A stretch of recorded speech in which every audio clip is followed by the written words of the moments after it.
Orang sudah tidak suka saya, Rafizi pun tidak suka saya. Dia kata jangan sambung Azam Baki. Demikian seluruh Ketua Pesuruhjaya Suruhanjaya Pencegahan Rasuah Malaysia, Tan Sri Azam Baki, ketika memberi bayangan bahawa tempoh perkhidmatannya bakal tamat tahun hadapan.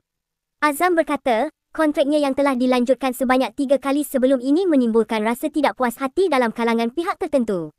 Beliau bagaimanapun menegaskan isu siapa yang akan menggantikannya tidak penting, asalkan tugas memerangi rasuah diteruskan dengan tegas. Terdahulu, media melaporkan Ahli Parlimen Pandan, Datuk Seri Rafizi Ramli, mencadangkan Pakatan Harapan mengambil langkah segera bagi memulihkan keyakinan rakyat terhadap komitmen memerangi rasuah susulan kekalahan dalam pilihan raya negeri Sabah ke-17. Rafizi menyatakan, langkah itu boleh dimulakan dengan tidak menyambung kontrak pelantikan Tan Sri Azam Baki sebagai Ketua Pesuruhjaya SPRM.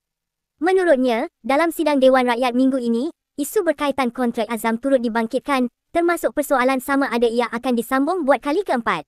Beliau mendakwa, kontrak Azam sebelum ini telah disambung bukan sekali, bukan 2 kali tetapi sebanyak 4 kali.